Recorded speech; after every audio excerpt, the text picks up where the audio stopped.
네, 지금 기억이 납니다. 12년 전이었습니다. 2008년. 정말 가슴 아픈 사건이었습니다. 조두순 사건 벌어졌습니다. 피해자가 있습니다. 아직 안산에 살고 있습니다. 근데 조두순이 출소를 한다는 소식을 듣고 이사를 가기로 했습니다. 피해자가 이사를 가기로 했습니다. 피해자 아버지를 저희 뉴스의 취재진이 만났습니다. 이야기 듣겠습니다. 최근에 이제 출소하고 난 후에는 우리 동네로 돌아온다는 그 소식 접하고서 우리 아이들하고 가족 회의를 했어요. 그러다 보니까 아이들이 그동안의 심적 고통, 너무너무 힘들었던 그 얘기를 하는 걸 듣고서 어떻게 하면 좋겠느냐 그러니까는 이사 갈 수밖에 없잖느냐. 근데 저는 이사하는 이거를 피해자가 도망하듯 이렇게 떠나야 된다는 설레를 남기기 싫었어요. 어떻게 해서라도 당당하고 꿋꿋하게 살면서 견뎌보려고 했는데 정말 이 피해자가 떠나야 되는 이런 입장을 정말 정부에서 좀 알아줬으면 앞으로 저는 정부에 숙제를 남기고 떠나는 겁니다. 사실은요. 어떻게 들으셨습니까? 피해자가 도망치듯 떠나야 된다는 선례를 남기기 싫었는데 떠나게 됐다. 자, 조두순 다시 돌아간다고 하지 않았습니까? 조두순 이거 현행법으로는 저희가 할 수 있는 방법이 없는 겁니까? 이 법으로 제재할 수 있는 방법이요? 그렇죠. 이제 그 피해자의 인권도 상당히 중요하지만 또 아무리 이제 흉악범이라도 또 피고인, 범죄자도 이제 인권이 있거든요.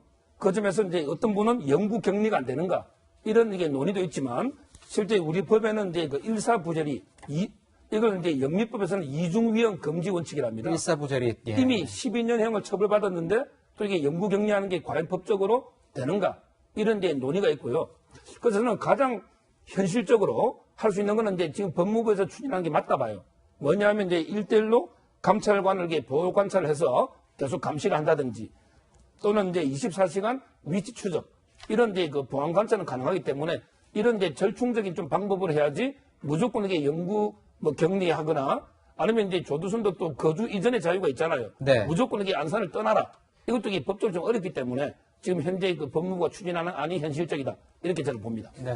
네, 조두순이 12년형 선고를 받았고 그 기간 동안 이제 피해자의 아버지는 백방 노력을 했습니다. 이런 일이 다시 없도록 대책을 마련하기 위하도록 노력했지만 변한 건 없는 것 같다. 이런 허탈한 마음만 남았다. 이런 목소리를 들려줬는데 한번 같이 들어보시죠.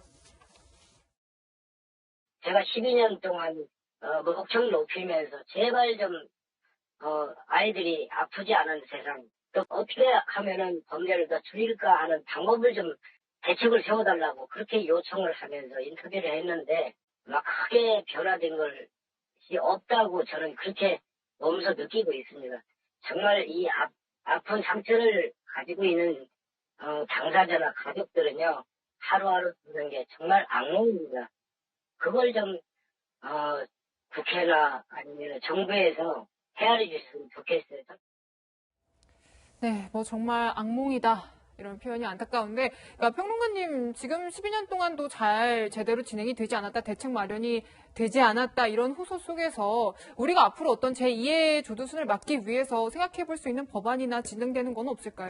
우선은 이번에 이 법사위 국감이나 여러 가지 국회 본회의 과정에서요, 더불어민주당 소속 의원들이 이런 이 아동에 대해서 성범죄 저지른 흉악범에 대해서는 영구격리 가능한 법안 추진하지 않느냐 질의했습니다만 추미애 장관 같은 경우는 영구격리라기보다는 이 사법적 회복, 그러니까 알코올이나 이런 중독 성향을 치료하면서 사회에 복귀하는 방안을 위주로 제도를 개선하겠다고 말했습니다. 물론 이 피의자의 인권도 중시되어야 합니다만 이 피해자 아동 아버님 말씀처럼 피해자의 인권, 피해자의 회복 조치에 대해서는 우리 사법당국이 너무나 그동안 소홀했던 것이 아닌가 하는 생각을 할 수밖에 없고요. 예. 여러 가지 이유들이 있겠습니다만 우리가 기본적으로 미국의 사법체계를 많이 참조하고 있잖아요. 네. 그런데 해외 뉴스 보게 되면 미국에서는 이 아동 성범죄자들에게 징역 100년, 징역 200년 이런 것들이 선고되는 상황들이 심심찮게 봅니다. 근데 왜 유독 우리나라의 이 처벌 기준과 양형 기준은 이토록 낮은 것인가에 대해서 국민적 분노가 상당히 높음에도 불구하고 국회 차원의 어떤 입법은 상당히 늦어지는 것은 아닌가. 너무나 그리고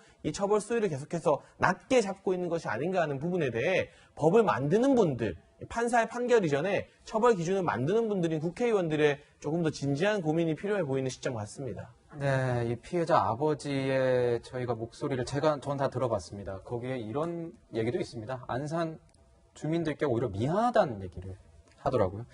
자, 국민들의 온정에 대해서도 감사 인사 잊지 않았는데 어떤 얘기 하는지 들어보겠습니다. 많은 분들이 답답한 마음으로 돌봐주신 데 대해서 너무 감사드리고요. 또 이 기회를 빌어서 꼭 도와주신 분들께 감사 말씀 전하고 싶었어요.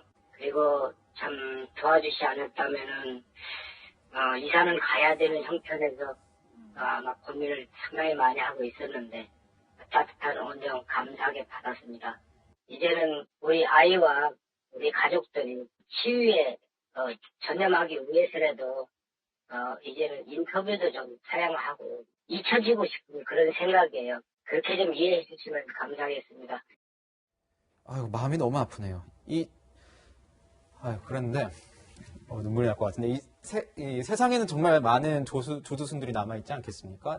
근데 피해자들도 계속 나오고 있고, 이 피해자들을 저희가 구제하기 위해서는 뭔가 법적으로도 중요하고 사회적으로도 뭔가 이 힘을 모아야 된다, 이런 생각이 좀 드는데요. 그렇죠. 지금 논의의 중심에는 조두순을 어떻게 격리하고 감시하느냐, 이거에 초점이 모아져 있어요. 그런데 사실상 법이라는 것이 존재하기 때문에 그것을 더 무한정 늘릴 수는 없는 거잖아요. 네. 그렇다 그러면 지금부터는 우리가 해야 될 거는 피해자들을 어떻게 보호하느냐. 그러니까 정부도 마찬가지고 사회도 이 피해자 보호를 원칙적으로 더 강화시키는 그런 부분들의 노력이 사실은 지금 필요한 시점이다, 이렇게 생각을 합니다.